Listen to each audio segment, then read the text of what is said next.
tamu kita banyak, Habib Muhammad, Habib Husain, Habib Mustafa Idrat. Nyambungnya hatta anak di sini, nyambungnya semua gara-gara berkah Al-Walid, Abah, Habib Mustafa, mencoba karena kenal semua. Satnur juga kenalnya dari mudanya sama Abah. Dan dari ceramah tadi semuanya ingatkan apa yang biasa diceritakan sama Abah Habib Mustafa. Paling sering kalau ngobrol mesti bawa ayatnya la yawma la yanfa'u malun wala banun illa man atallaha biqalbin salim. Hari di akhirat itu tidak manfaat harta banyak, prestasinya anak seperti apa, tetap perorangan dilihat hatinya mereka, dilihat satu persatu mana yang selamat hatinya. Hati yang selamat tadi penjelasannya tadi sudah panjang lebar. Nah, kalau cerita udah kayak gitu dah. Gimana bersih hatinya, gimana bisa indah diisi sama cinta sama Nabi Muhammad, diisinya zikir kepada Allah. Sampai Syekh Abu Bakar bin Salim itu mengatakan zikrullah yusaffil qalba wa yunawwiruh. Zikir kepada Allah, sholawat cinta sama Nabi Muhammad, hal-hal baik di dalam hati itu fungsinya membersihkan hati dan juga bikin terang. Kenapa? Kok bisa? Karena tidak mungkin ketika di hati ada Nabi Muhammad, manusia yang paling Allah cintai, terus hatinya ada kotoran juga, ada penyakit juga, pasti disingkirkan sama Allah Subhanahu wa Ta'ala. Makanya apa? Cerita terakhir di akhir-akhir umurnya itu alhamdulillah Habib Mustafa bisa umroh. Di umroh, ketika pulang umroh yang beliau ceritakan itu dua doa utamanya ketika umroh. Apa? Kepingin menjadi golongan man atallaha biqalbin salim dari itu. Bisa nanti ketika berjumpa kepada Allah dengan hati yang bersih. Itu doanya terus katanya kayak gitu. Sama satu doanya lagi adalah kepingin bisa berhenti ngerokok. Gimana tahu caranya? Itu dua doanya. Sampai umroh berangkat itu doa utamanya. Kepingin bersih hatinya, pengen berhenti ngerokok. Padahal tidak tahu gimana caranya, rasa repot. Yang satu itu kita lihat sendiri sebelum meninggalnya 3 bulan tidak suka, bahkan sampai baunya rokok. Walhasil bisa hilang sendiri. Caranya gimana? Allah yang takdirkan. Yang penting punya tekad, kesungguhan, kabur. Adapun dengan hati yang bersih, bahkan sampai mau meninggalnya itu minta maaf terus, tidak berhenti-berhenti. Abah sakit, kita orang anaknya kan bantuin ngerawat. Cuma ketika ngerawat itu minta maaf kalau minta tolong ambilkan air. Takut ada gerundeng di hatinya orang. Ini saking bersihnya orang hatinya kayak gini muamalahnya. Makanya insya Allah dari tadi apa yang kita dengar, ini kita minta sama Allah Subhanahu Wa Taala benar-benar hati kita dibersihkan sama Allah Subhanahu Wa Taala. Yang selamat hidup adalah orang yang hatinya bersih. Hidupnya jadi enak, bahkan walaupun duitnya sedikit, hatinya bersih sih enak. Kalau duitnya banyak, hatinya tidak bersih, mesti ngeliat orang sumpah terus. Rumahnya besar, hatinya sempit. Bahkan orang-orang Hadramut atau mereka orang-orang soleh itu kalau bertamu ke rumahnya yang sempit, itu tidak dilihat rumahnya.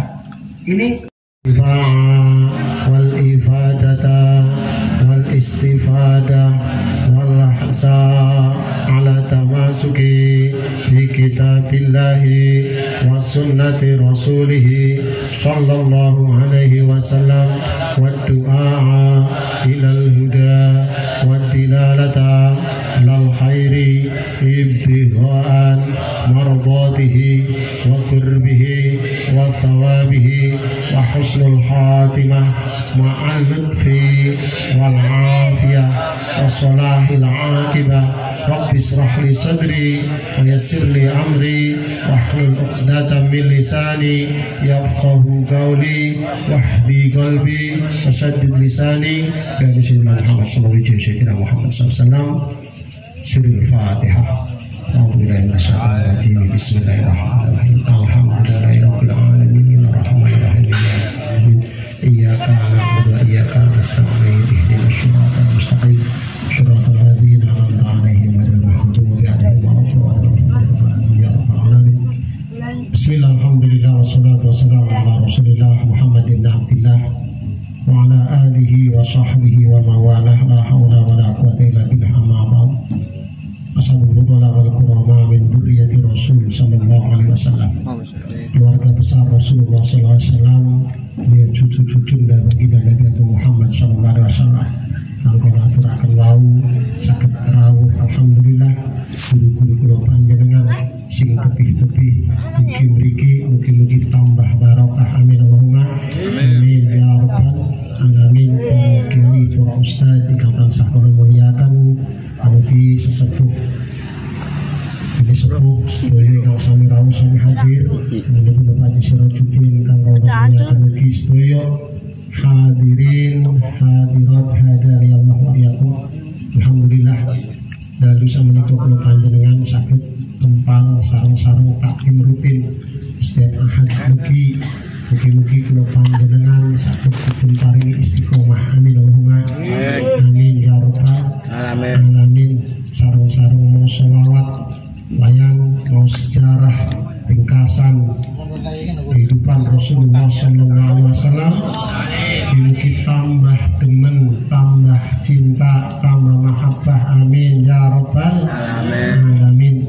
Pengen lebih swarga kabeh amin Allahumma amin. Mau digunakaken surga ora usah khawatir sampean ora keduman, ora usah khawatir ora kedu luase swarga sak luas bumi langit itu niku isi luas swarga niku Gusti Allah kanggo sapa? Kanggo wong sing pada takwa. Mila menawi wau kula panjenengan dipun paringi nikmat saking Allah Subhanahu wa taala, dipun syukuri kelayan ibadah dumateng Gusti Allah. Ibadah dumateng Gusti Allah. Ayo ajet Ustaz. Ayo bosen maning-maning ceritane ibadah maning awi cilik ibadah Ustaz. Iya awi cilik kan genaungan, awi cilik genaung dan wis gede tambah pinter tua apal. Kalau wis apal kudune temenanan tenggo terus aja wis apal ditinggal ngemprak napa ngemprak ya niki kula panjenengan tambah meneh tambah apal tambah mantep amin Allahumma amin. Ora suwen ki sing ceramah ana wong telu jadi sampean siap-siap digawa wong papat sisan kumpung anak walau karena sedelatan walau karena sedelatan muga-muga berkah kabeh sing tekasing Hadromo, tekasing Banyuwangi, gemak maringi dumateng kula panjenengan ilmu sing manfaat, sing usul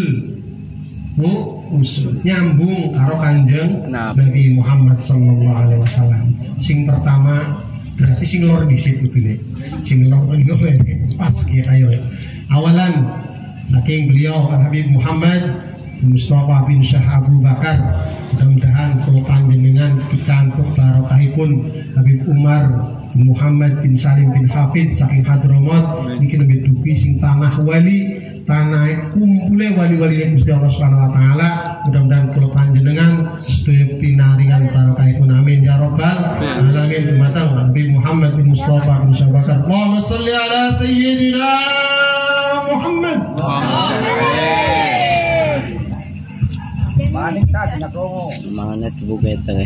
Alhamdulillah wassalatu wassalamu ala Rasulillah Muhammad ibn Abdullah wa ala alihi wa sahbihi wa man wala amma ba'd. Alhamdulillah. Segala puji bagi Allah Subhanahu wa taala yang mengumpulkan kita di tempat yang mulia ini.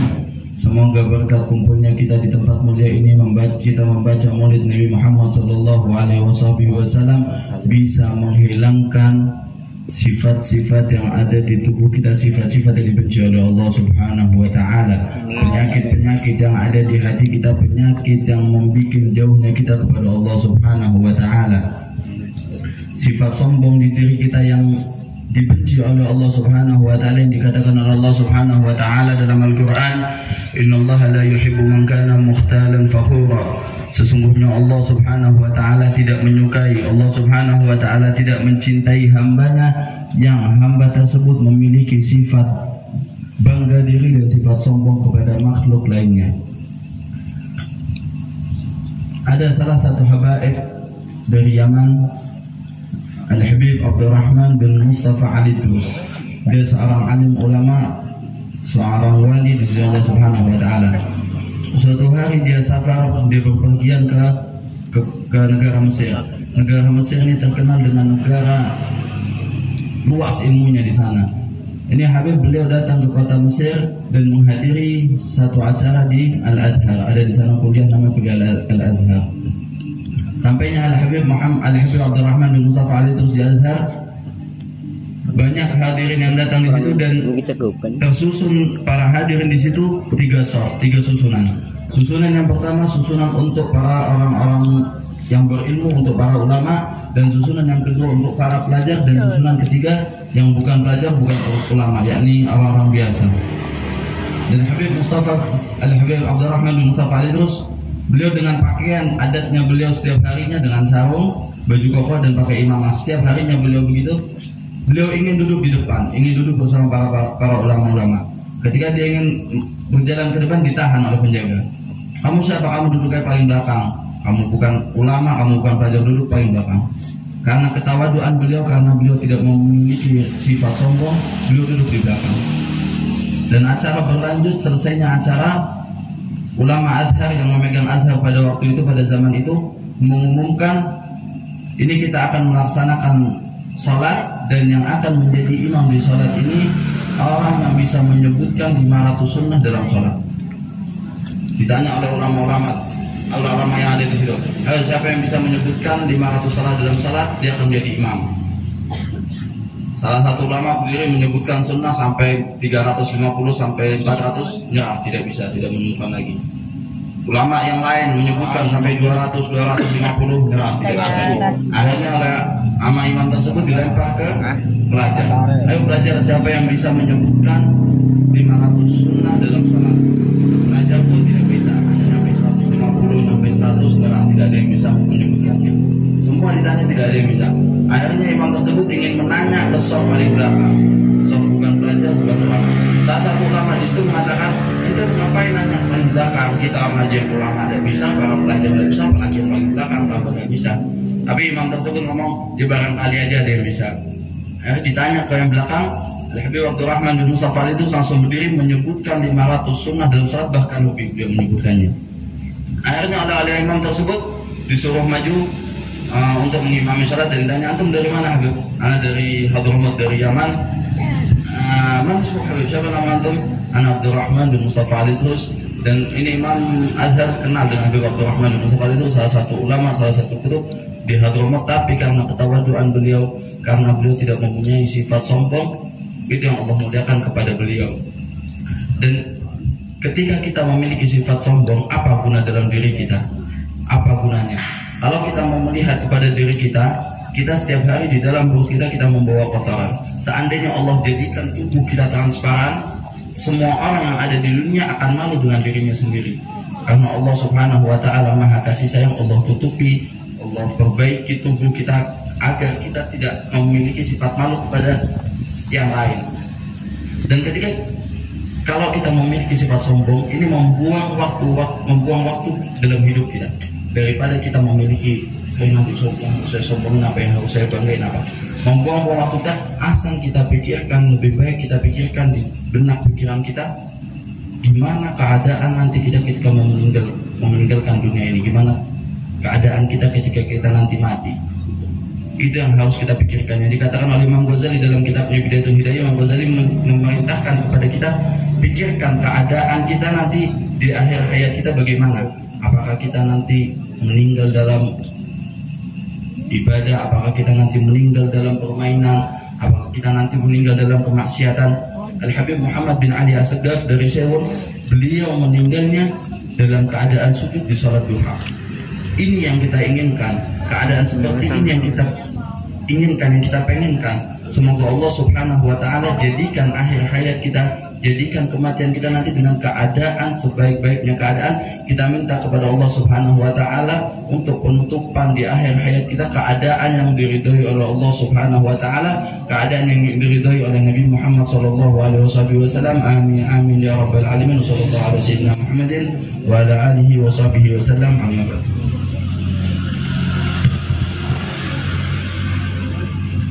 Alhamdulillah, mudah-mudahan dengan intian hikmah yang telah diberikan Habib Muhammad Mustafa insyaallah akan menambah mantap keimanan kita, menambah kita semangat untuk beribadah kepada Allah Subhanahu wa taala dengan ketawaduan. Amin ya rabbal alamin. Selanjutnya Habib Husain bin Akil, Habib Husain bin Akil, Allah sallallahu alaihi Muhammad. Bismillahirrahmanirrahim. Assalamualaikum warahmatullahi taala wabarakatuh. Waalaikumsalam. Alhamdulillah. Alhamdulillah bi ni'matihi tatimmu shalihat. Wassalatu wassalamu ala sayyidi sadat sayyidina Muhammadin wa ala alihi wa sahbihi ajma'in, amma ba'du. Alhamdulillah, segala puji bagi Allah yang telah memberikan kita kekuatan, hidayah, inayah sehingga kita bisa hadir di malam hari ini, di mana majelis seperti ini adalah, sampean kalau mau tahu taman-taman di surga yang modelnya seperti ini. Pengajian itu salah satu taman dari taman-taman di surga Allah Subhanahu wa taala. Mudah-mudahan kita termasuk.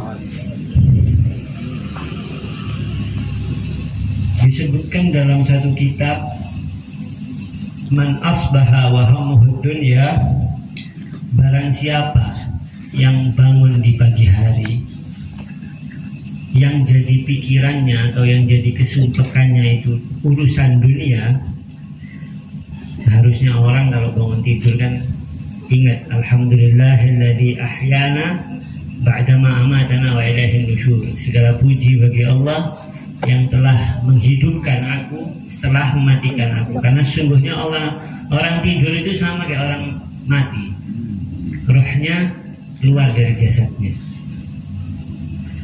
Tapi ketika dia bangun tidur, dia tidak ingat sama Allah, akan tetapi urusan yang dia pikirkan pertama kali atau yang jadi pikirannya adalah dunia. Yang pertama, syattata alaihi amra, Allah akan mencerai-beraikan urusannya dia. Yang kedua, farraka alaihi dai'atahu, Allah akan membuat dirinya semakin takut, sumpah, apa-apa selalu kurang. Yang ketiga, ja'ala fadrahu baina 'ainaihi, Allah akan menjadikan kefakiran selalu ada di kedua matanya. Maksudnya selalu fakir, walaupun orang itu kaya tetapi selalu kurang, tidak ada rasa bersyukur. Berapa banyak kita lihat orang kaya tapi hartanya habis buat mengobati sakit, buat anaknya yang kena masalah, macam-macam. Kita melihatnya seperti orang kaya, tapi sungguhnya dia sendiri hidupnya tidak tenang. Yang keempat apa? Wala ya'tihi minad dunya illa ma kutiba lahu. Katanya, dan Allah tidak akan memberi dia rezeki kecuali yang sudah Allah catat. Al-Hadis. Idza ahabballahu 'abdan basarahu bi'uyubi nafsihi. Ketika Allah Subhanahu wa taala mencintai seseorang, maka Allah akan menampakkan kepada orang tersebut aib dirinya. Jadi lebih banyak introspeksi diri. Dia selalu ingat dosa-dosanya. Ketika lihat orang, dia tidak merasa lebih baik daripada orang lain.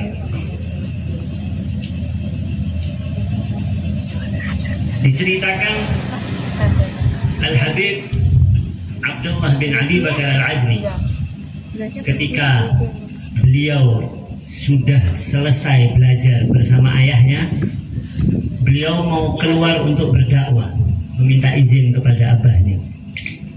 Wahai abah, saya izin, saya rasa saya sudah cukup belajar, saya ingin berdakwah. Maka ketika itu abahnya ngomong, wahai anakku, ketika coba kamu pergi ke pasar, kamu keluar dari rumah, kamu cari orang yang lebih hina daripada kamu. Lalu Habib Abdullah bin Abi Bakar Al-Azmi ini keluar Dari rumahnya ke pasar, dia cari orang yang lebih hina. Beliau pergi ke pasar. Sampai di pasar, beliau lihat ada orang tua sedang mengangkat barang yang berat. Lalu beliau berpikir, orang tua tersebut sudah tua tapi masih saja bekerja, sedangkan aku yang masih muda terus beribadah dan menuntut ilmu kepada Allah. Pasti aku lebih mulia daripada orang tua tersebut.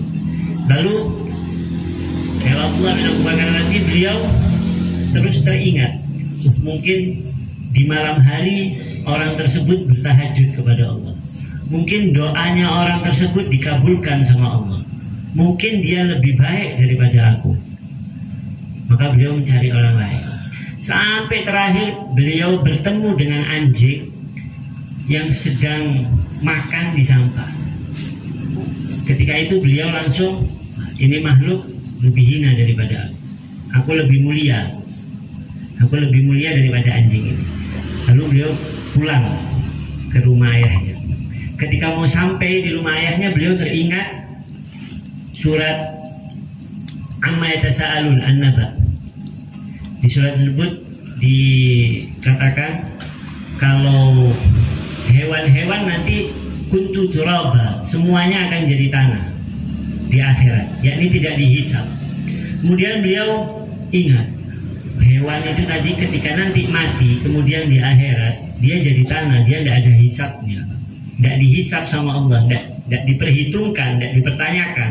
Sedangkan aku manusia nanti ketika mati, nanti di akhirat akan minta pertanggungjawaban sama Allah. Untuk apa hidupku, umurku. Kemudian beliau teringat, berarti tidak ada orang yang lebih hina daripada aku. Setelah itu beliau masuk ke rumah ayahnya, lalu berbicara kepada ayahnya, wahai ayah, aku tidak menemukan orang yang lebih hina daripada aku. Lalu sang ayah berkata, kalau begitu kamu lulus dan kamu boleh berdakwah. Yakni maksud dari cerita tersebut, orang yang sampai ke maqam al-arif billah, orang yang semakin dekat sama Allah, orang yang semakin mengenal Allah, mereka tidak pernah merasa sedikit lebih baik daripada orang lain. Walaupun kita melihatnya beliau mulia, tapi ketika ada seorang aulia yang meremehkan orang muslim yang lainnya, maka perlu diragukan kewaliannya. Karena ketika orang yang sudah dijuluki sebagai aulia atau al-arif billah, orang yang mengenal Allah, mereka tidak mungkin meremehkan seseorang pun, apalagi orang muslim. Tidak mungkin orang yang di hatinya ada meremehkan saudara muslim yang lain, dia akan menjadi orang yang saleh. Maka dari itu, marilah kita bersama-sama membersihkan hati kita. Semoga Allah membersihkan hati kita sebagaimana doanya Syekh Abu Bakar bin Salim untuk anak cucunya. Mudah-mudahan dikasih hati yang bersih, mudah-mudahan dihilangkan dari sifat hasud, riya, dengki. Mudah-mudahan semua niat dan amal kita lillahi ta'ala, liwajhillah, dan mohon ridha kepada Allah. Dan mudah-mudahan Allah panjangkan umur kita fi khair wa lutuf wa afiyah. Wa ila hadratin Nabi Muhammad sallallahu alaihi wasallam. Al-Fatihah.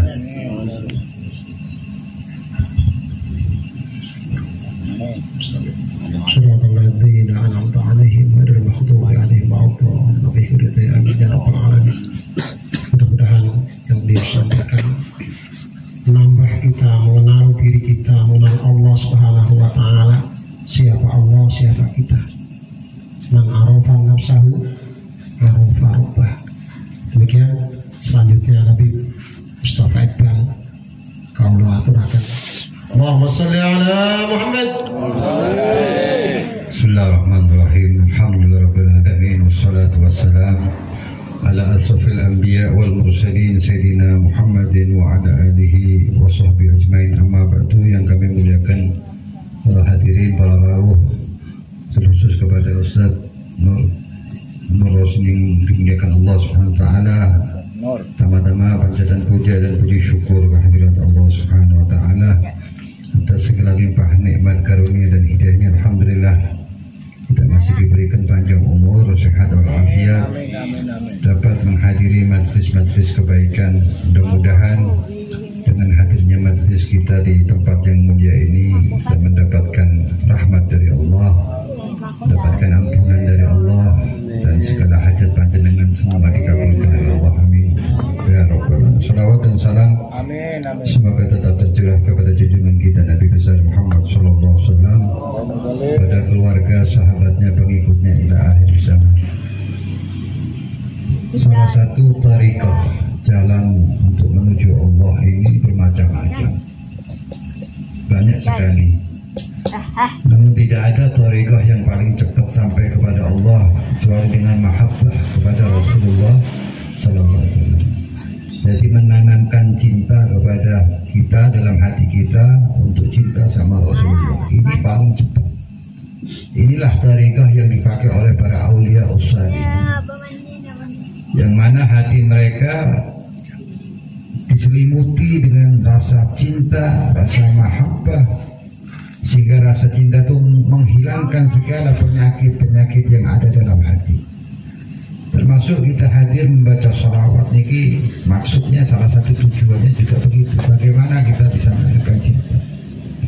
Karena mahabbah itu kalau sudah tertanam dalam hati akan memberikan kekuatan,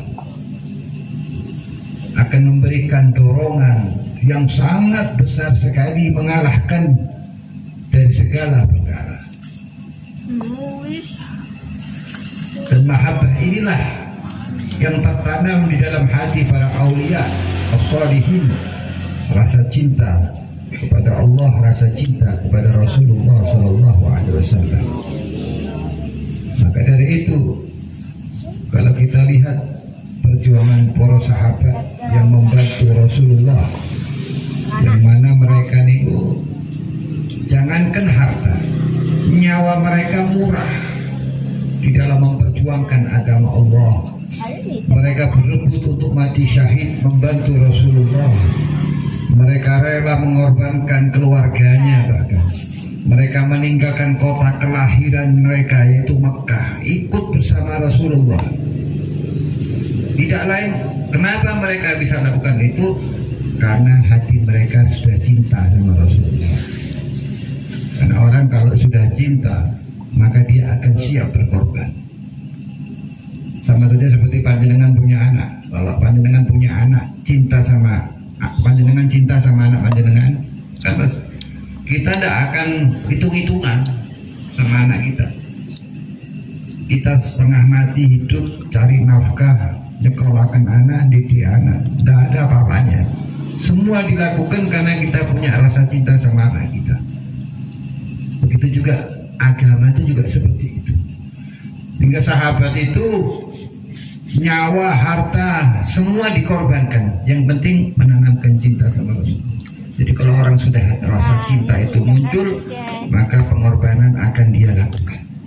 Maka itu mudah-mudahan di majlis dengan membaca sholawat, dengan banyak kita mengikuti sunnah Nabi, dengan banyak kita mengikuti daripada ulama-ulama, para aulia yang mengikuti Nabi, kita akan mendapatkan itu cipratan mahabbah, ya, cipratan rasa cinta itu dalam hati kita.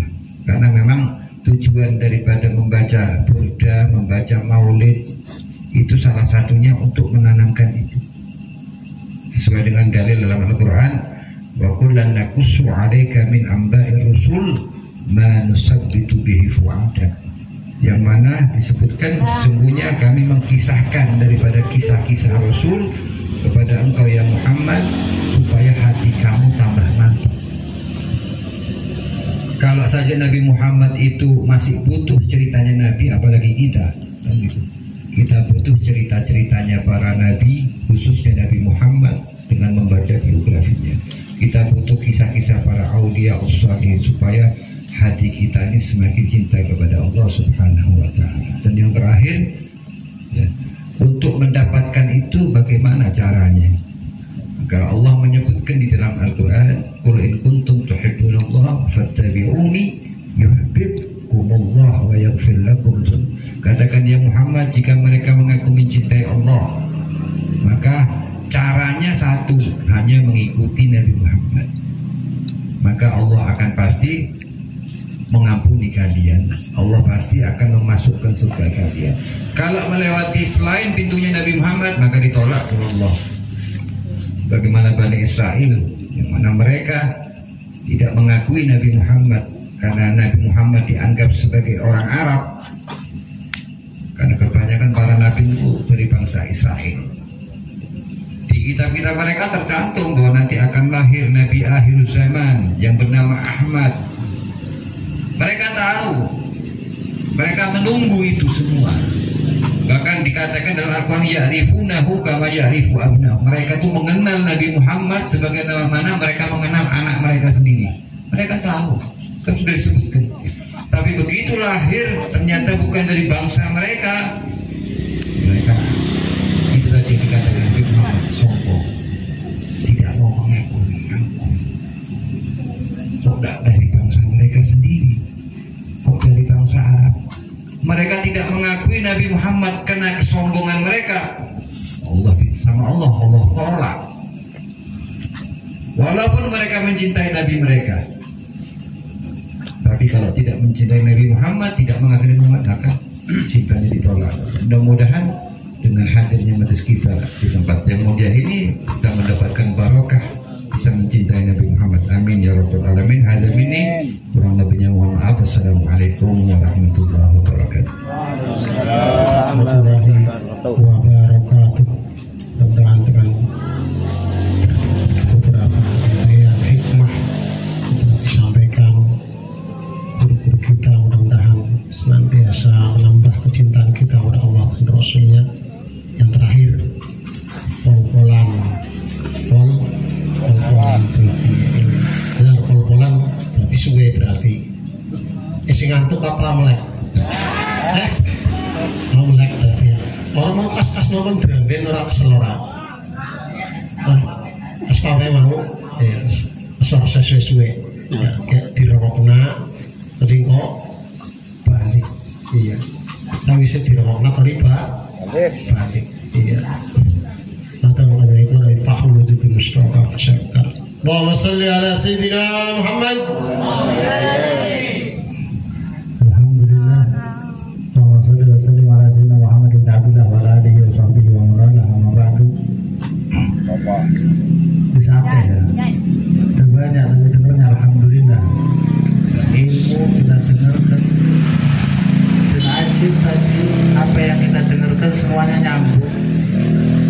Ingatkan kita semua dari bersihkan kotoran hati, muatkan hati sampai cara menghiasi hatinya. Ini caranya kita pengen sukses, hatinya dibersihkan terus diindahkan. Dan tamu kita banyak, Habib Muhammad, Habib Husain, Habib Mustafa Idrat. Nyambungnya hatta anak di sini, nyambungnya semua gara-gara berkah Al-Walid, Abah, Habib Mustafa, mencoba karena kenal semua. Satmul juga kenalnya dari muslimnya nama apa. Dan dari ceramah tadi semuanya ingatkan apa yang biasa diceritakan sama Abah Habib Mustafa. Paling sering kalau ngobrol mesti bawa ayatnya la yawma la yanfa'u malun wala banun illa man atallaha biqalbin salim. Hari di akhirat itu tidak manfaat harta banyak, prestasinya anak seperti apa, tetap perorangan dilihat hatinya mereka, dilihat satu persatu mana yang selamat hatinya. Hati yang selamat tadi penjelasannya tadi sudah panjang lebar. Nah, kalau cerita udah kayak gitu dah, gimana bersih hatinya, gimana bisa indah, diisi sama cinta sama Nabi Muhammad, diisinya zikir kepada Allah. Sampai Syekh Abu Bakar bin Salim itu mengatakan zikrullah yusaffil qalba wa yunawwiruh. Zikir kepada Allah, salawat, cinta sama Nabi Muhammad, hal-hal baik di dalam hati itu fungsinya membersihkan hati dan juga bikin terang. Kenapa? Kok bisa? Karena tidak mungkin ketika di hati ada Nabi Muhammad, manusia yang paling Allah cintai, terus hatinya ada kotoran juga, ada penyakit juga, pasti disingkirkan sama Allah Subhanahu wa ta'ala. Makanya apa? Cerita terakhir di akhir-akhir umurnya itu alhamdulillah Habib Mustafa bisa umroh. Di umrah, ketika pulang umrah yang beliau ceritakan itu 2 doa utamanya ketika umrah. Apa? Kepingin menjadi golongan man atallaha biqalbin salim tadi itu. Bisa nanti ketika berjumpa kepada Allah dengan hati yang bersih. Itu doanya terus katanya kayak gitu. Sama satu doanya lagi adalah kepingin bisa berhenti ngerokok. Gimana tahu caranya?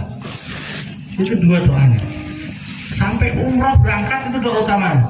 Kepingin bersih hatinya, pengen berhenti ngerokok. Padahal tidak tahu gimana caranya, rasa repot. Yang satu itu kita lihat sendiri sebelum meninggalnya 3 bulan tidak suka bahkan sampai baunya rokok.